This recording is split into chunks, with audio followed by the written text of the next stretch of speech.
Oh yeah. Oh yeah. Yeah, we're back. Yeah, we're back. Make sure I got my laptop on me. As you always know, cup of water.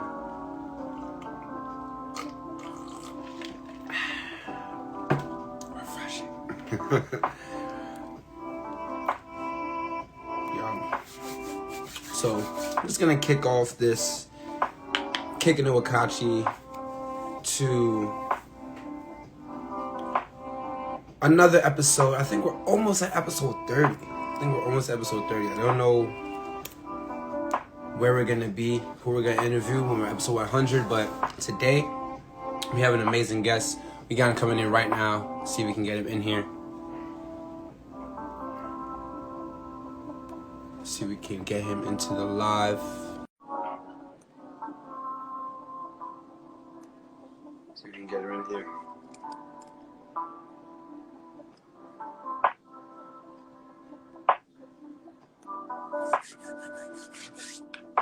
I'm excited.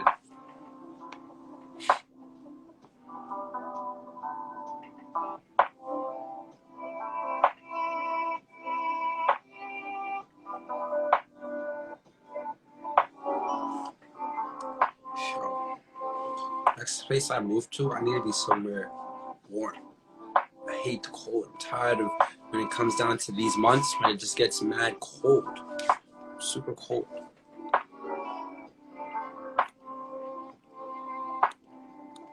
If you guys have not checked out previous interviews, we've had amazing interviews with Wave, amazing interviews with CMG, amazing interviews. Just did an amazing interview with this dope artist, Dev Rab.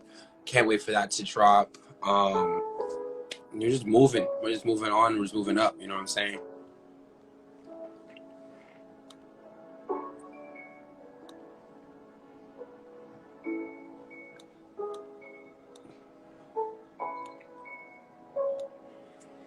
It's almost Thanksgiving. I don't know if I'm gonna do an episode next week for Thanksgiving. Maybe I won't. Give you guys a break from seeing my beautiful mug, honestly speaking.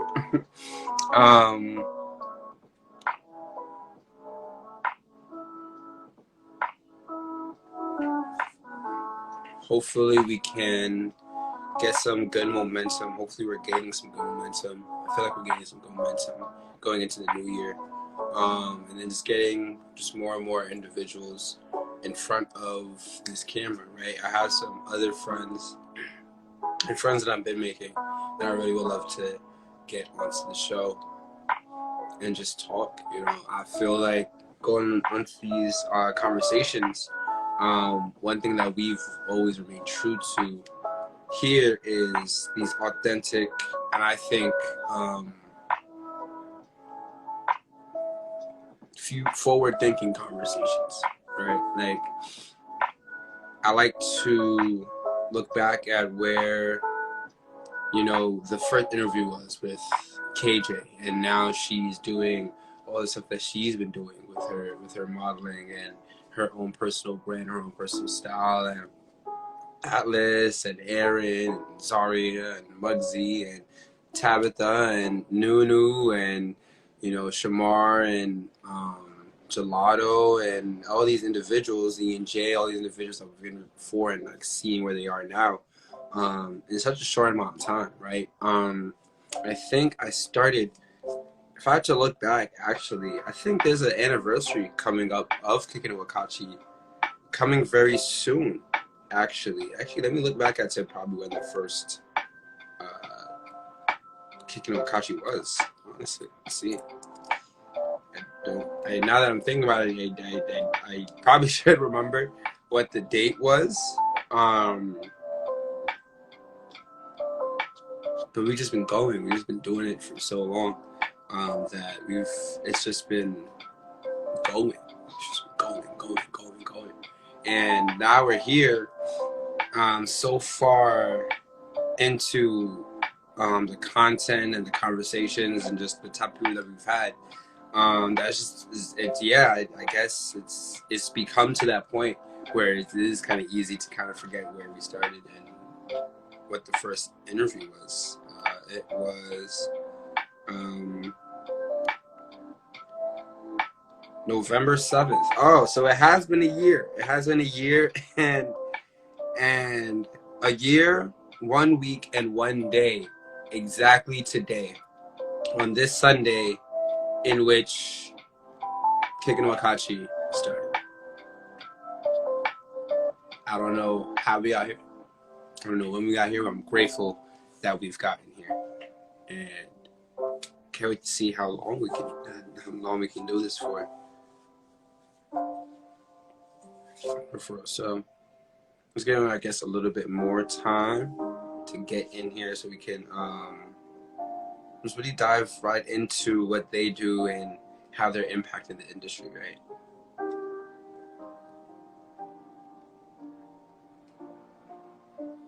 Wow, it's crazy now looking back and like seeing how much has happened. Atlas, Muggsy, Shame BK, Busayo, Gelato, Ian J, Alexandra Banks, Kaya Shipman, Christopher McHale, Brandon Owusu, wow, Tabby, Rashonda, Tay, wow, Farrell, CJ, Zion, Evo Jones,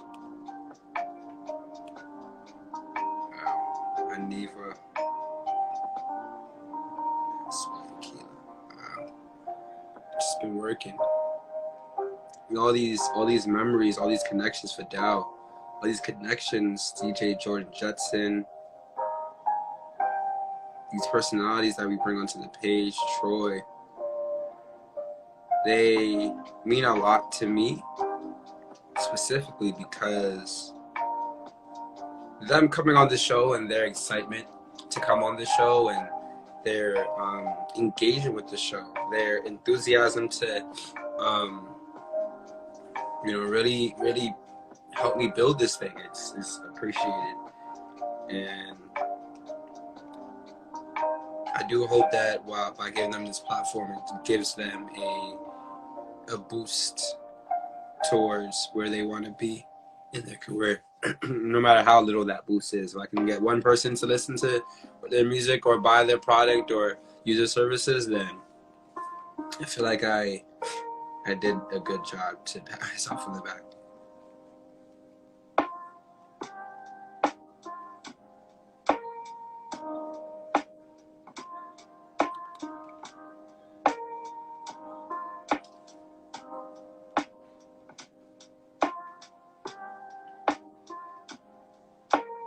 I am tired of this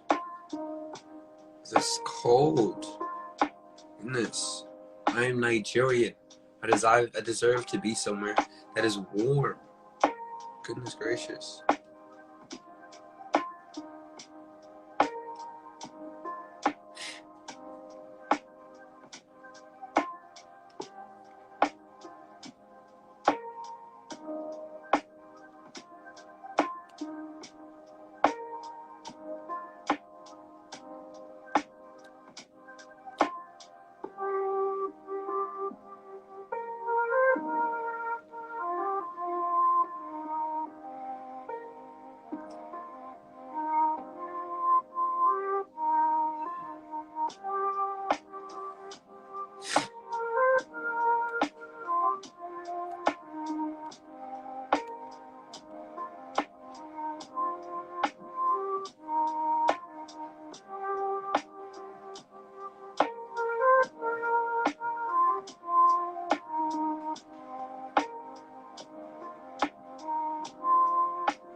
There we go. Okay, cool.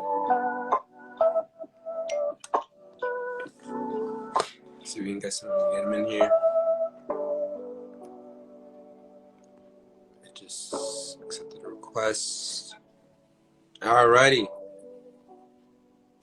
What's going on? What's going on? I apologize for the delay. How's it going, bro? No, you're all good, man. I'm glad to see that you were able to get on. Yes, sir. How's your Sunday been going? Good, man. Just running errands, staying busy. Good. Pretty Yeah, much. nice. I was late. You just got a new song that just came out, actually. So I mean, we gotta talk about that in a little bit too. I gotcha. Yeah. So, just jumping right into it. Yo, thank everybody for coming through. Thank you for coming and stepping into the Kickin' with Kachi. I just call it the virtual set before we get a physical set. But thank you for coming by. We're on Kickin' with Kachi every Sunday. We highlight an entrepreneur, industry mogul, or just a dope individual in general that's really taking the industry by storm. And today we have Pourya. Pourya, am I saying your name correctly? It's Pourya. So it's Pourya, like Pourya. how you Sorry, I pour apologize. water. Pourya, yes Yeah, sir. Pourya. No, no, Yes, you good, got you you. good. We People have get it Pourya, mixed an up all the time. amazing creative director and manager, and just talent agent as well. So thank you, thank you, thank you for coming by and Yes sir. taking some time to talk with us. Appreciate you, man. I'm glad I'm here. I appreciate you for the opportunity. Yeah, Um, of course. and also shout out Dominic for setting it up.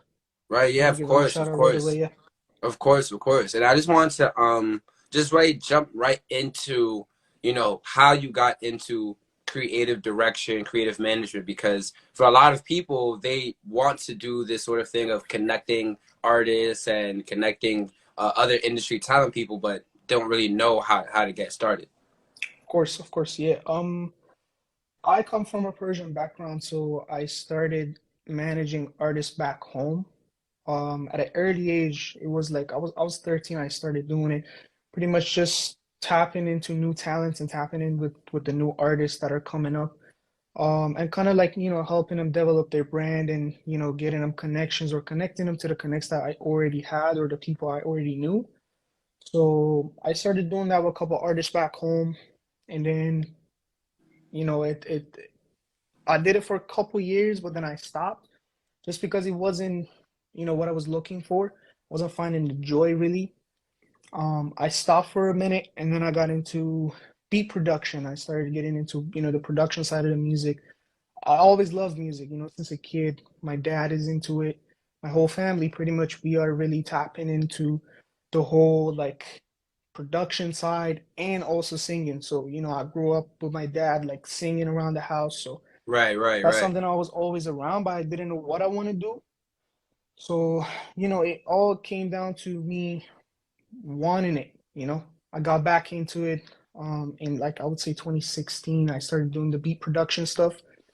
And then I was like, okay, I'm way too picky with the sounds that I want to use. So this Right, is right. not a field that I want to, be in because I know when you're a producer, you got to be super quick and you got to know what you're doing pretty much, right? Right, right. You can't be wasting time on the DAW all day. So I was like, all right, let me do the business side. So during those music production classes, I had a friend. His name is Nick Moletta.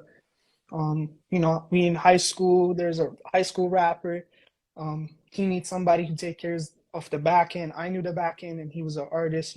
Very good creative. And still to this day, we in touch. We work with each other.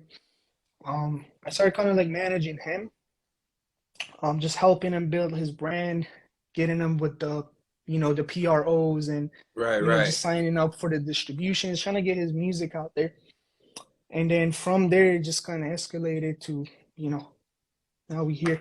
Right, right. I hope And that answered your, question. yeah, of course. And like coming from a different country and then now coming into um the American entertainment industry, was Yep. there any sort of similarities or what sort of differences? Well, first look at the similarities and then we can talk about the differences between, being back home and working with the artists that are a little more local to Yep. you, whereas you had to come here and you have to learn a new industry in a new Of country course. with new people. hmm I mean, it's a totally different industry out there. We don't have like a proper labeling. So a lot of the stuff that we do over here, such as copywriting or publishing or hiring an admin, stuff like that, we don't have it back home. It's Right, just okay. like a distribution. You create your song, you have your team as like producers, engineers, your I don't know, creative team, whatever, and then you just give it to distribution and it's up pretty much, Right, right. There's no like you have to go get the copyright, or you have to Right, ask the right. label if you could drop it or not, you could just drop and just, go from there. But out here, I would say it's more difficult. I don't want to say it's difficult, but there's more process and, Right, there's a lot of exactly. stuff that goes into it, obviously. Right, right. So yeah, I mean, I had to adapt to it. I had to learn the game pretty much. And I'm really good at like studying the game. So I just be watching like other people and the greats that already have done it, Right, right. and just kind of learn from them and just obviously studying the game and like watching interviews or reading books. I've been reading this book recently too, about admin publishing and stuff like that. So Right. always study the game, trying to adapt to the game and tuning into the streets. That's the most important part. What people want to hear, what people are tapped into. That's the most important part, I would say. And So I was yeah. gonna ask to further try and dive into that point of like how do you study the game when you want to not necessarily be the artist or be the producer, but essentially be the guy that's connecting all these individuals together. How do you kind of develop your own brand um, in providing some sort of confidence to say that your medium between these two artists or two talents is credible? Mhm. It all depends on what I'm doing, right? If I'm connecting an artist with another artist, that's a different story. If I'm connecting two creatives, that's a different story. And I like to approach different situations with like, I would say like for example, if I'm connecting one of my guys who does design, I always Right, approach it as like a designer perspective. You know what I right, mean? I go into the situation knowing about the design side of things, and I kind of like, make that conversation happen and put it together. right, That's how it be with artists as well. Like, I relate to artists a lot. I mean, that's what I do, right? It's daily. You right, deal with an exactly, artist, you pretty much become the artist, dealing with them on a daily, trying to, making it happen for them. right. So, it's just different ways to approach different things. And And I was that's gonna, how I do it. Yep. although I didn't want to cut you off at this time too, but You I good, do yep. want to also now get into how did you go from the singular Pourya, talent guy, A&R, creative director, creative Yes, sir. management, but then now working with these management companies, Wave Foundation, Blue Feather, right? How did you Mhm. start getting into the collaborative aspect of this creative management side? Yeah. Well, Way Foundation Management is my company Right, where, I was just like thinking about how the game works is pretty much people put on for their family, right? For right, their friends, for their family. But I had a different perspective. It was like, what if we become a company that is gonna bring the talent, the most talented people from the industry? We just reach out to them and bring them all together and make sure we are the Avengers, pretty right, much, right? right, I mean, obviously we could do it with friends, we could do it with family, but at the end of the day, it all comes down to who knows how to actually do it, right? right, right, right, So I was thinking, okay, let's build this company, Way Foundation Management. And I reached out to my connects and I brought like the best of the best from all different like side of things, like from marketing, creative and design to I don't know, A&R and management, all of that. I kind of, brought them together and we started Way Foundation. And just to elaborate on the name, it it means a foundation of a new wave, which right, the right, wave could be the trend, right? right, right, That's the wave, and we are building the foundation for that wave, which is gonna last long, right? When you build a foundation of an artist, when you build a foundation of anything, it's just gonna last long. So we are here to provide for the artist and be there for them. So whatever they need, we do it at home.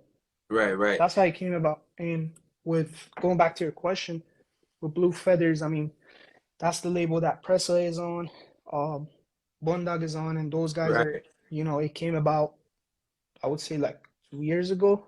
We started just working on different stuff with creative and doing the project management side of things. So Right, right. And I was gonna say, like, coming into this management, it seemed like you have a lot of long-standing relationships with these artists. Like, these aren't just people that, like you said, like it's hard to people that they're not people that you just called that just came in, but you guys also developed a long-standing relationship as well. yeah. So, and now doing that, how do you sort of help, or how do you get into the mindset of helping another person with their creative vision or trying to see this would kind of work for your visuals or your album cover or whatever have you? How Mhm. do you get into out of what Pourya wants and more into like what I Sam or Bundog or Pressa or Rohan or Yeah. Nick Roletta would want? Mhm. So this is a thing where it's so hard, right? Because like I Right, have a vision and you might have a different vision and we kind of like have to come to an agreement, right? And it all comes down to communication. If the right, right, communication is right, we talk about it. This is what I think. This is how I think it should look like. And obviously, you will have your own opinion, and we'll come to an agreement. I try to always respect. the other side, Right. whatever vision they got, I respect it because that goes the same way with me, right? They have to respect what I got in my head because they're not gonna understand it. I have to explain it, right? And same situation with them. Like I can't read their mind. We always have to communicate it to come to an agreement. Right. And I always like to give them a chance. If you're working on a project and you don't have any ideas, obviously, if I come up with an idea, then we just gotta go with it, Right. You got to right? go with it. Right. Yeah, but I mean, if you have an idea, okay, we'll put it together with my idea, and then we'll mix it up and meet somewhere in the middle, Right. right? Right. So, yeah, And I that's was pretty gonna say, much. like, as a creative manager, like, where is the balance of sort of saying, okay, I have this vision, but also you're an artist, but I'm the guy that has to make sure that we're hitting these deadlines, so to speak. Yeah, I mean, it's deadline and it's also marketing, Right. right? Right. It Exactly. has to make sense for the marketing side of things. Like, if you have a vision in your head and it doesn't make sense with the marketing side, I mean, if it flops, don't come from me, right? Right. That's pretty much what it is. Like we have to look at the marketing aspect of, okay, does this make sense? Are people gonna understand what we are trying to show them, right? Because when it comes to visuals, people don't, they just trust their eyes, right? Right. They see Exactly. it, and you gotta send them the message when they're looking at it. You can't be too like you can't put Easter eggs and be complicated Right. with it. Right. You Right. just got to Right. give them Right. plain and like, this is what it is. So, Right. here we Exactly. go. If I this was is gonna what's on the say, menu. what exactly is the process of getting a project done by Wave Foundation or just by you? A way of getting it done.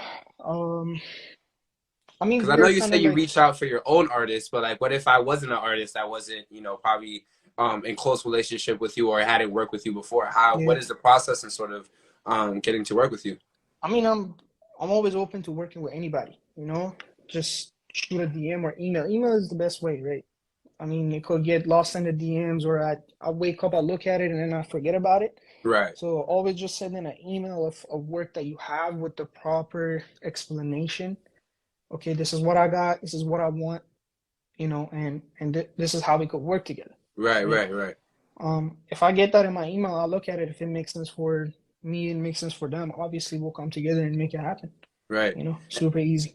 And I do want to talk about two projects, two really big projects, and two things that you did that, as you said, came to you and made sense to you, right? First, Rolling Loud Toronto, right? How was that Yes, experience, sir. getting that going, and even flying out and being on that stage with so many other amazing, dope artists?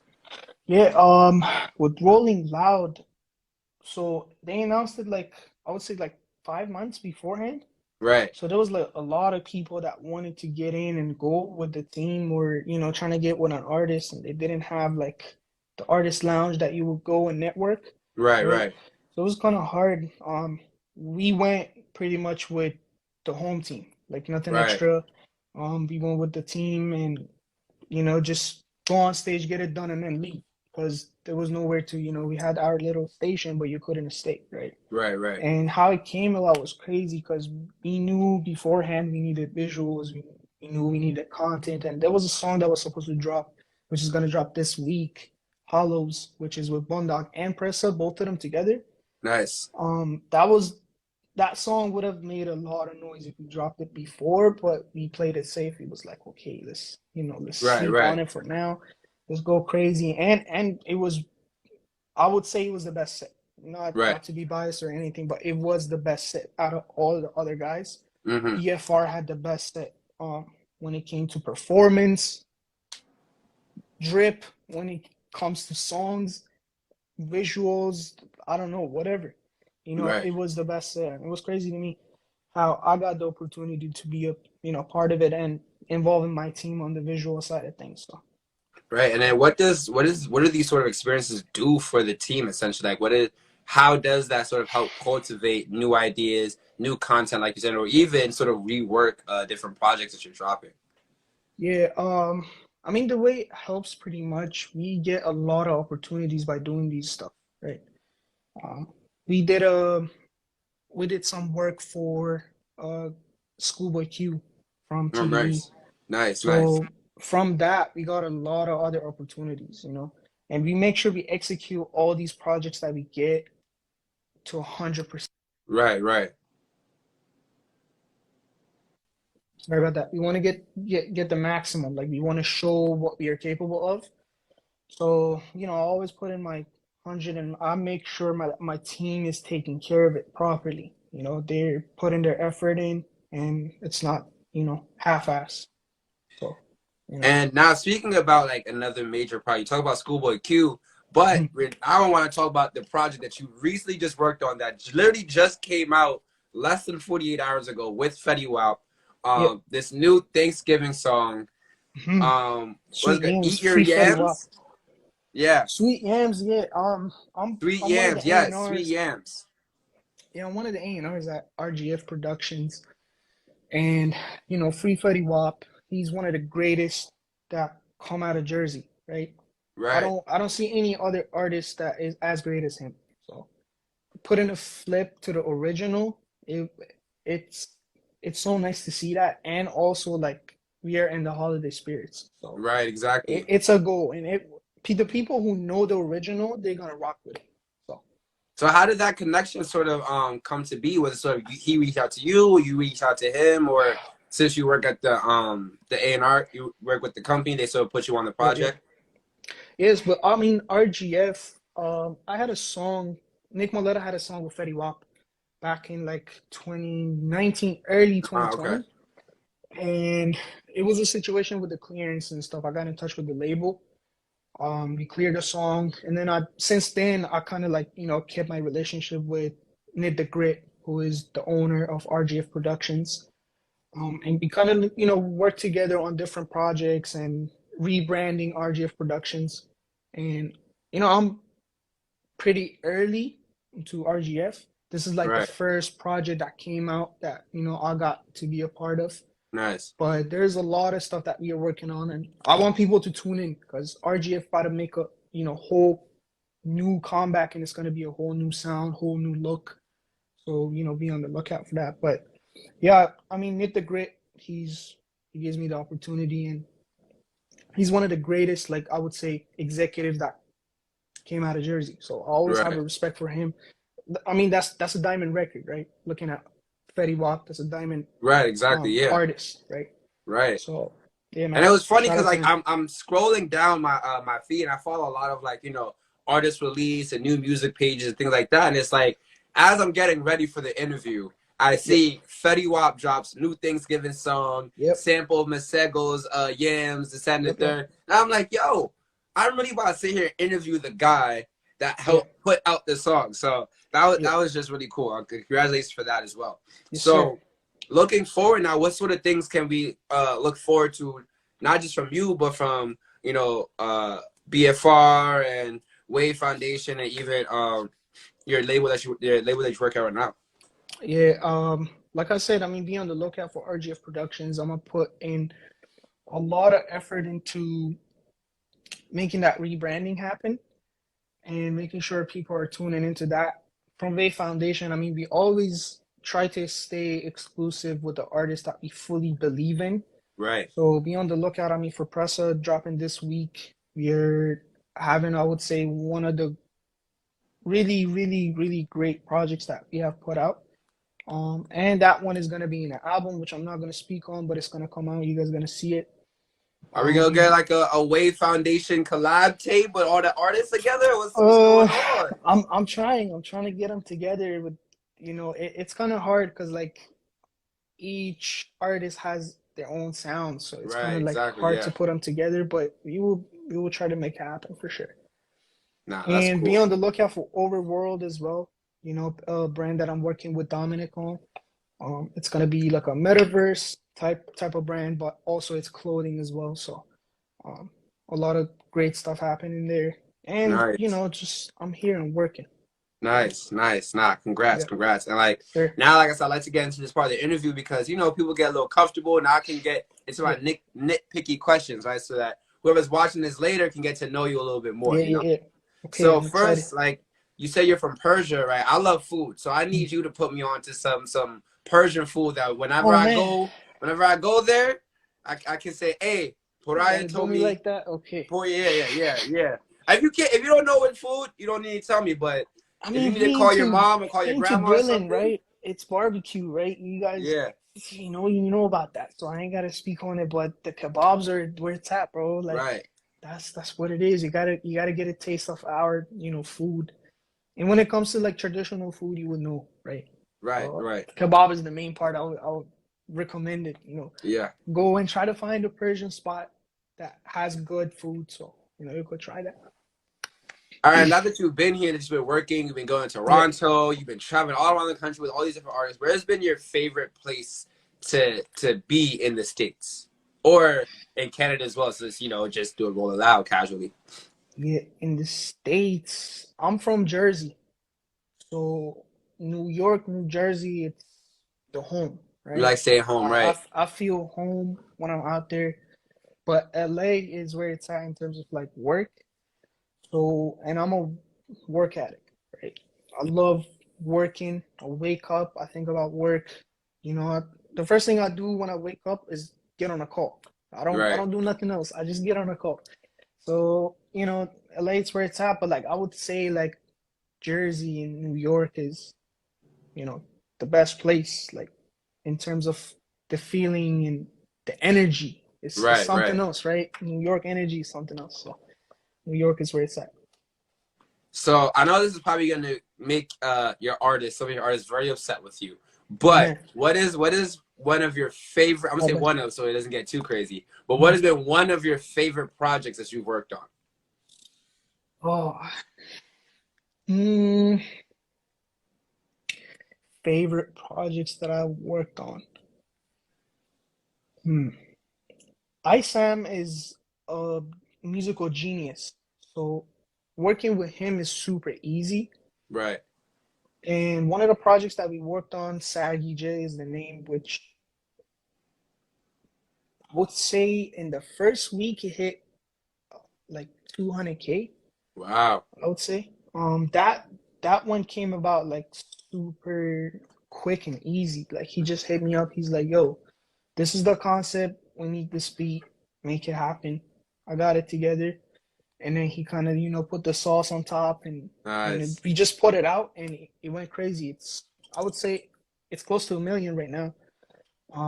But that one is probably my favorite project that I've worked on, just because it was super easy. But you know, and also it's a great song. It's a new sound. Before that, he was just putting out R&B melodic rap. Right. This song was the first song that it was like hard trap, like Right. straight trap, something totally different than what he usually puts out. So I enjoyed it. And it's cool to kind of be in that process of witnessing that evolution right before your eyes and seeing them grow from where they were as Of like course, early artists or younger artists. That's definitely dope. yes, sir. And he gets criticized for like, oh, you're a melodic rapper, and we are Right. always like, okay, let me give you this. We'll see how you think about that. Right. I always like to give them a little bit of a new sound or something new that they could tune into. Right. Because people don't like to be put into boxes, so to speak. Exactly. You know what I'm saying? Exactly. So, Yeah. right. It's good to always have that flexibility. Mhm. Um, what is one hobby or passion that you have that people may not know that you like to do? A passion or hobby that people don't know. Hmm. I love racing. Really? Like Go cars? Racing your karting, cars? yeah, go karting and racing is I love to do that. And also like I love collecting as well. Sneakers is one of the main things. Nice. Did And you get the also lost and found ones? oh man, I slept through the whole release, bro. I had a whole alarm on for like 6:55, 6:58, 7:10. Didn't wake up. Took Dang. took a fat L on that one. But we'll get it. We'll get it on the resale. You got a reason. Oh, you got money. All right. We Nah, got nah. We'll wait for it to go down. People are gonna get their pairs, and then later it's gonna right. go down. We'll make it happen for sure. Right. Yep. So, last but not least, before we head out of here, like I always like to acknowledge the fact that someone watching this is gonna watch this and see that someone that looks like them or comes from the same background as them or Mhm. go through the same journey as them is now at a different place that they want to be, right? So, what are 3 lessons that you learned in your journey that you want to share to that next person that's, you know, trying to follow their dreams as well? Pay attention to the game. Make sure you're on top of everything. You know, make sure you know what's happening in the game, whatever industry you're in. You know, it doesn't have to be always like music, right? Just make sure you know what's happening around you. Make sure you're tapping in with the people that are actively working in that industry, right? Don't don't be that guy who doesn't answer DMs or ignores calls or ignores emails, or always tap in. At least if you don't have time, say I don't got time at a later, we Right. could work together, right? That's one thing. Stay consistent. Consistency is the main thing I would say, right? You always have to make sure the momentum is there. You going, you got to keep that going. The last thing, just do it. Right. Just do it. Like, you know, cliche, but it is what it is, right? Just do it. Don't be afraid, because if you miss one opportunity, that might be the one. You know what I Right. mean? Exactly. Like, you might get some, it might knock at your door. You don't open the door, then it's It's gone. gonna pass you You know by. what? Right. Exactly. Yeah.